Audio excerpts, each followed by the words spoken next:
నమస్తే, welcome to four sides TV. నా పేరు రేవతి. గూగుల్ డేటా సెంటర్ అనేది ఆంధ్రప్రదేశ్కి గేమ్ చేంజర్ అయింది. రాష్ట్ర భవిష్యత్తు దిశను మార్చే అద్భుత ఆశాదీపంగా మారింది. విశాఖకు ఏ హబ్ రావడంతో సౌత్లో పెట్టుబడుల ప్రవాహం వరదలా రానుంది. అందులో నో డౌట్ అనే చెప్పొచ్చు. ఇక సాగర్ తీరంలో కెరటాల వలె ఇన్వెస్ట్ చేసేందుకు ఉవ్వెత్తున కదలి రానున్నారు. భారీ రాయితీలు, మౌలిక వసతులు కల్పించడం, బడా పారిశ్రామికవేత్తలను ఆహ్వానిస్తున్న నేపథ్యంలో పొరుగు రాష్ట్రాలైన కర్ణాటక, తమిళనాడు అక్కసువెళ్లగక్కుతున్నాయి.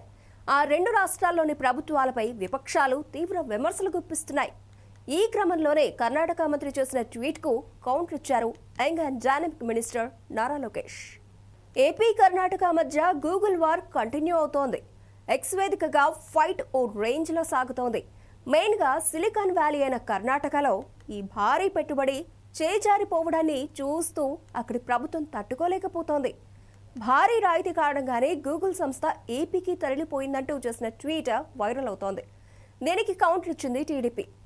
గూగుల్ పెట్టుబడులపై రాష్ట్రంలో పెను దుమారం రేగుతూ ఉంటే పొరుగు రాష్ట్రం మాత్రం ఏదో తమ చేతిలో నుంచి చేజారినట్టు ఫీల్ అవుతోందని విమర్శించింది.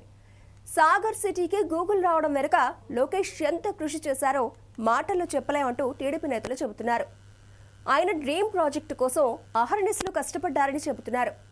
గూగుల్ పెట్టుబడుల ద్వారా 1.80 లక్షల ఉద్యోగాలు వస్తాయని అంచనా వేస్తున్నారు.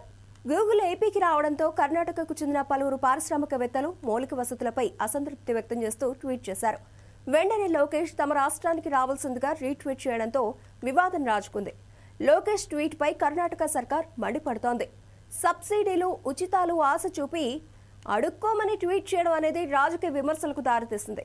ఆంధ్రప్రదేశ్ చర్యలపై అటు డీకే శివకుమార్, మరో మంత్రి బహిరంగంగా అసంతృప్తి వ్యక్తం చేశారంటే అర్థం చేసుకోవచ్చు ఎంత ఫ్రస్ట్రేషన్లో ఉన్నారో. అటు ఏపీ ప్రభుత్వం కూడా ఘాటుగానే రిప్లై ఇచ్చింది. ఆంధ్రప్రదేశ్ అభివృద్ధి కర్ణాటకకు బిగ్ టాస్క్గా మారిపోయింది. కేంద్ర సహకారంతో 10 ఏళ్ల రాయితీలను కల్పించింది. సీఎం చంద్రబాబు ప్రతిపాదనలకు ఓకే చెప్పడంతో అమెరికా వెలుపల గూగుల్ భారీగా ఇన్వెస్ట్ చేసేందుకు రెడీ అయింది. దీంతో పొలిటికల్ మైలేజ్ రావడంతో కర్ణాటక నేతలు మోదీ, చంద్రబాబుపై రాజకీయ విమర్శలు చేస్తున్నారు. ఏదైనా ముందు చూపు ఉండాలి, లేకుంటే ముందుకు వెళ్లలేవు అనే సంగతి మర్చిపోయినట్టున్నారు కర్ణాటక నేతలని టీడీపీ నేతలు విమర్శిస్తున్నారు. సీఎం చంద్రబాబు దూరదృష్టి గల లీడర్ అని, ఆయనకు గ్లోబల్గా మంచి పరిచయాలు ఉన్నాయని చెబుతున్నారు.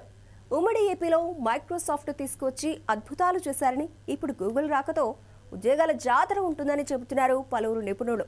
చూడాలి మరి ఏపీలో గూగుల్ చేసే మ్యాజిక్ ఏంటో అనేది.